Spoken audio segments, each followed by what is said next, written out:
Saudações, futuros doutores, futuras doutoras, queridos alunos aqui do Explique Direito. Estamos aí de volta e agora nós iremos tratar do quê? Dos embargos de declaração. Recurso bacana, recurso importante. E nós temos vários e vários detalhes para tratar aqui nessa aula, tá bom? Então, bastante atenção porque agora você vai adquirir um conhecimento novo, tá? Um conhecimento essencial e que até o momento acredito que pode ter despertado dúvida aí em muitos alunos e alunas, tá? Quem sabe seja sua dúvida.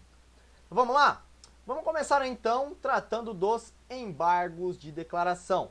Começando a leitura aí da doutrina de Marcos Vinícius Rios Gonçalves, que diz o seguinte: os embargos de declaração são um recurso que tem por finalidade aclarar, eu vou até grifar para você, peço que você grife aí comigo também na sua apostila. Aclarar, integrar qualquer tipo de decisão judicial que padeça dos vícios de... Então, olha só, você vai utilizar os embargos de declaração para aclarar ou integrar qualquer tipo de decisão judicial. Repetindo, qualquer tipo de decisão judicial. Esse conceito aqui já abrange tudo, todo o conhecimento necessário para a gente entender embargo de declaração, tá bom? Que padeça do quê? De vícios de omissão, obscuridade ou contradição e servem ainda para corrigir o quê? Erros materiais. Então nós temos aí um recurso que serve para atacar 4 tipos de vícios aí dentro de uma decisão judicial. Olha só, professor, eu tenho que decorar essa omissão, obscuridade, contradição e erros materiais? Claro que sim, com certeza. Na minha prova, meu professor perguntou quais eram os vícios que os embargos de declaração atacava e eu tive que saber de cor aí esses 4 vícios: omissão, obscuridade, contradição e erro material. Professor, como que eu vou fazer para decorar isso? É muita coisa, meu cérebro não consegue. Olha, eu lembro que eu havia criado um método mnemônico que serviu para mim, porém você pode ficar à vontade para criar o seu, tá? Eu chamava de Homo Bicoer. É até meio louco, né? Homo Bicoer, ficava com isso na minha cabeça, Homo Bicoer. E aí, chegou na hora da prova, o professor colocou essa pergunta, todo mundo lá desesperado, e eu... resposta é Homo Bicoer. Como assim Homo Bicoer? Loucura, né? Homo de omissão. Então aqui eu tinha omissão. Vou colocar assim para ficar melhor, né? Senão não vou ter espaço. Então aqui eu tinha omissão. O ob, vou mudar de cor. O ob, eu já lembrava já que era o quê? Obscuridade. Até hoje, gente, já faz mais de anos que eu não fiz mais a prova, mas isso fica na minha cabeça e eu não consigo esquecer. Eu criei isso aqui, ó, e até hoje não esqueço. Contradição. E o já me remete automaticamente ao erro material. Pelo menos essa foi a minha tática, tá? Eu tô te dando um conselho, você segue se você quiser. Se quiser criar outro... professor, eu inventei um aqui bem melhor, não nada a ver esse Homo Bicoer que você falou aí. Eu inventei o meu aqui que é muito melhor. Fique à vontade, o importante é você tirar o seu 10. Estou te dando uma dica para você criar um método mnemônico. Mas continuando aí a nossa explicação, o que nós temos aí de informação? Que os embargos de declaração, ele serve para aclarar, ou seja, tornar mais claro, né? Para fazer você entender algo que você não entendia, ou até integrar, né? Colocar algo que não havia até o momento, qualquer tipo de decisão judicial. E aqui a gente vai entrar na onde? A gente vai entrar no cabimento. Quando nós dizemos qualquer tipo de decisão judicial, nós temos que se atentar a algumas informações, alguns detalhes aqui desse recurso. Primeiro que os embargos de declaração, eu costumo dizer que o embargo de declaração é o café com leite, né? Você lembra quando você era criança que você brincava de pega-pega? Bom, talvez eu seja dos anos 90, não sei você aí. Mas quando a gente tinha uma criança brincando com a gente, né? Ah, é só criança só. O que a gente falava? Café com leite, né? Ah, é café com leite. Por que café com leite? Porque a gente fingia que ele estava participando da brincadeira, né? Mas na verdade ele não participava, ele valia tudo para ele. E aqui o embargo de declaração também é o café com leite. Né? Os recursos falam, o embargo de declaração é café com leite, ele é crianção, para ele vale tudo, entendeu? Deixa ele de boa. Então o embargo de declaração, ele é o café com leite aqui nosso, ele serve para tudo. Ele serve aqui num processo de conhecimento, tá? Então se você estiver diante de um processo de conhecimento, você pode usar o embargo de declaração? Pode. Se você estiver diante de um processo de execução e tiver alguma decisão judicial, você pode usar o embargo de declaração? Pode, com certeza. Se você estiver diante de um processo de jurisdição contenciosa, né, ou seja, uma jurisdição conflitante, e você precisar utilizar o embargo de declaração, você pode utilizá-lo? Pode também. Se você estiver diante de um processo de jurisdição voluntária, que não tem conflito, você pode utilizar de embargo de declaração? Pode também. Olha lá, ele é um café com leite, conforme eu digo. Então ele pode tudo. A gente fala, ah, não, para ele vale tudo, vai, ele é crianção, tá?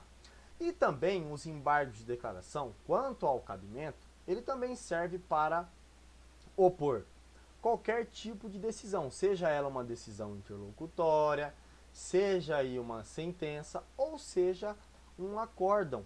E o acórdão seja de qualquer grau de jurisdição, tá? Qualquer tribunal. Então pode ser acórdão do Tribunal de Justiça, pode ser um acórdão lá do Superior Tribunal de Justiça, pode ser um acórdão também do Supremo Tribunal Federal. Então, toda vez que você estiver diante de uma decisão judicial, de qualquer tipo de decisão interlocutória, sentença, acórdão do tribunal, do STJ, do STF, processo de conhecimento, processo de execução, processo de jurisdição contenciosa, voluntária, não interessa. Você pode usar os embargos de declaração? Pode. Mas, quando que você vai utilizar os embargos de declaração? Tudo bem que ele é café com leite, mas nós temos critérios. Sim, nós temos critérios. Não é assim bagunçado, eu vou usar para qualquer coisa. Embargo de declaração. Calma aí, vai ficar protelando aí, você vai acabar respondendo aí uma multa processual. Então, vamos aprender agora quando é que você vai utilizar os embargos de declaração. 3, 2, 1, na tela. Olha lá. Então, imagina que aqui, deixa eu só apagar aqui e limpar o nosso quadro, tá? Aqui nós estamos diante de uma decisão, tá? Decisão judicial. Seja qualquer uma, você pode imaginar qualquer uma dessas três aqui, tá? É uma decisão judicial. Seja um acórdão, sentença, decisão interlocutória. Para que você oponha, conforme eu já ensinei você, embargos de declaração, eles são opostos, não são interpostos. Aprenda, eles são opostos. Comigo, mais uma vez, opostos.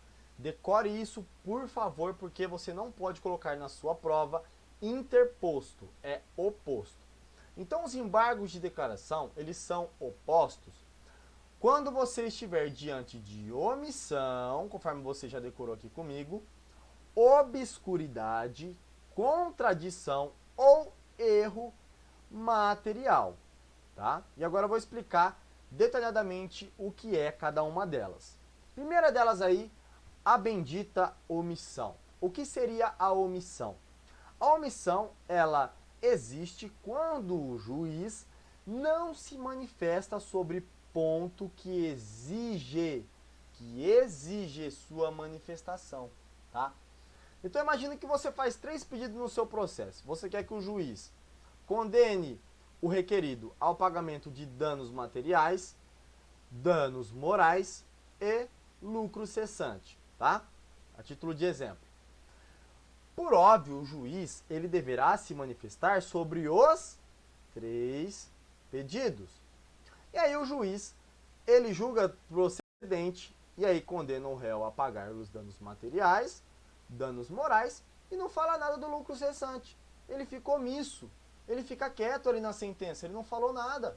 Então você tem que falar, ô juiz, ó, é o seguinte, claro que após a oposição de embargo de declaração, né, você vai escrever isso aí.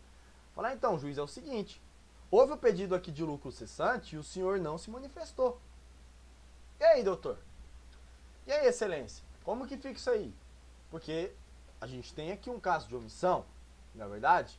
E aí o juiz ele vai falar, opa, desculpa, cara, de fato eu omiti, eu não visualizei isso aqui na hora de proferir a minha sentença, então vou agora proferir uma nova decisão para complementar aí essa lacuna, tudo bem? Obscuridade. A obscuridade é a falta de clareza do ato e ela ocorre quando a decisão judicial é incompreensível, ela é ambígua, ela é duvidosa. Então vai ocorrer quando você estiver diante de uma decisão aí que o juiz fala e não fala nada. O juiz não tem coerência, ele é decisão, ele fala de uma forma assim que ninguém entende. Você, advogado que conhece o juridiquês, não entende o que o juiz está querendo dizer. O juiz, ele tá... Você tá ali lendo, fala, meu Deus, o que esse juiz está querendo dar aqui que eu não estou entendendo? Ele tá totalmente ali fora do padrão. Ninguém consegue entender. Tô falando num linguajar totalmente no latim. Então, peraí, juiz. Vamos com calma. Vamos esclarecer aí o que você está querendo dizer. Meu cliente ganhou, não ganhou. Vamos ser mais simples, mais objetivo, mais claro, sem arrodeio, né? Igual o povo fala. Sem arrodeio. Por favor, né, juiz? Vamos ser mais claro aí nas decisões judiciais. Então, tá obscuro? Nem você e nem a outra parte conseguem entender quem ganhou ou quem perdeu? Nós temos aí um requisito, né, para que você possa ingressar com embargos de declaração. Contradição. Quando a decisão não é coerente e se contradiz. Então, nós sabemos que a decisão, ela tem o quê? Ela tem uma descrição lógica, né? Então, nós temos lá o dispositivo, nós temos o relatório, nós temos a fundamentação.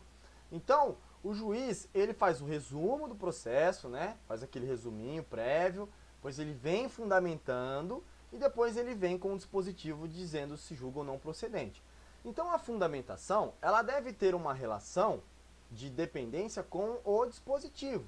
Então, agora imagine que o juiz está lá na fundamentação, tacando o pau no requerido, falando, ó, de acordo com a lei tal, o requerente tem razão, de acordo com a lei tal, o requerente tem razão, e vem falando, de acordo com a doutrina, de acordo com a jurisprudência, os fatos demonstraram que o autor tem razão, aqui o perito disse que o autor tem razão, aqui nessa outra parte a prova documental diz que o autor tem razão, e aí lá no dispositivo o juiz vem e fala assim, posto isso, julgo totalmente improcedente o pedido do autor em face do requerido. Espera aí, seu juiz, você veio na fundamentação dizendo que eu tinha razão, demonstrando a minha razão, dizendo todos os pontos que eu tinha razão, dizendo que o perito falou que eu tinha razão, os documentos dizem que eu estou razão, e aí você vem aqui no dispositivo e diz o contrário? Espera aí, o que está acontecendo aí, juiz? Tá faltando um café no fórum, está com sono, o que está acontecendo? Então, contradição, peraí, embargo de declaração, tá? Mais um requisito positivo. Erro material. Os erros materiais podem ser considerados como tais os erros de cálculo, os erros de expressão e os erros de fato comprováveis de plano. Esses erros de cálculo, o juiz ele pode corrigir de ofício, tá? É o que diz o artigo 494, inciso 1 do Código de Processo Civil. Olha só, acompanha comigo aí a leitura. Publicada a sentença, o juiz só poderá alterá-la para corrigir-lhe de ofício ou a requerimento da parte inexatidões materiais ou erros de cálculo, ou por meio de embargos de declaração. Então perceba que a sentença judicial após publicada, ela se torna imutável, não pode ser mais alterada. Porém, o Código de Processo Civil, ele estabelece essa possibilidade de o juiz de ofício alterar erros de cálculo. Então o juiz foi lá, calculou os danos materiais totalmente errado. O juiz foi lá e disse que era 300 mil, uma coisa que era para ser 100 mil. O juiz falou, nossa, eu fiz um cálculo errado aqui. Então o juiz pode de ofício corrigir? Pode, claro que pode. E se o juiz não fizer isso de ofício, você pode pedir para o juiz corrigir por embargo de declaração? Pode, claro que pode, tá? Então o juiz não fez a correção, você entra com embargo de declaração. Os erros também de expressão. Professor, o que seria um erro de expressão? Ah, o juiz, de repente, ele quis citar um outro processo, né, que também é objeto da causa, e aí o juiz cita o número de processo errado. Você pode pedir para o juiz corrigir? Pode, claro que pode. O juiz vai citar o nome de um terceiro e cita o nome errado. Pode pedir para o juiz corrigir o nome? Pode. O nome do cara é Joaquim da Silva, o juiz fala João dos Santos. Pera aí, juiz, você está falando o nome errado. Como é que esse terceiro vai ter o direito depois aí de se manifestar se você não disse o nome do cara correto? Né? Então o juiz, ó, teve aqui esse erro aqui de expressão sua, hein? Seu, hein? O juiz fala, opa, verdade, vamos corrigir isso aí. Manda para o escrevente corrige. Erros de fato comprováveis de plano. O que seria erros de fato comprováveis de plano? Por exemplo, você interpõe um recurso, tá? Vou dar um exemplo bem fácil. Você interpôs o recurso foi lá para o Tribunal de Justiça, recurso de apelação. Chegou lá, o relator de plano, ele já, através de uma decisão monocrática, não aceita o seu recurso através do juízo de admissibilidade, dizendo que o seu recurso não é tempestivo, não está ali no prazo de 15 dias. Porém, o desembargador, ele se esquece que no meio do seu lapso temporal, houve o quê? Houve um feriado, ou até houve aí um dia em que o fórum não abriu através de uma decisão do próprio tribunal. E aí, você comprovando, ó, por isso que fala comprováveis de plano, comprovando que houve aí um feriado, por isso que você tem essa tempestividade, você consegue aí, através de um embargo de declaração, também corrigir aí esse vício, né, e fazer com que o desembargador corrija esse erro material dele aí, de pensar que não tinha esse feriado, tá bom? Então aqui você aprendeu comigo tudo sobre cabimento, tá? Então tudo isso daqui que a gente aprendeu trata de cabimento dos embargos de declaração. Então os embargos de declaração é cabível contra a decisão interlocutória, a sentença, acórdão do TJ, do STJ, do STF, tá? Embargo de declaração também é possível em processo de conhecimento de execução, jurisdição contenciosa e voluntária, e você irá opor embargo de declaração toda vez que você estiver diante de omissão, obscuridade, contradição e erro material. Passa a régua e agora na próxima aula a gente vai aprender sobre requisitos de admissibilidade dos embargos de declaração. Até a próxima aula, futuro doutor, futura doutora. Um abraço, beijão e até mais.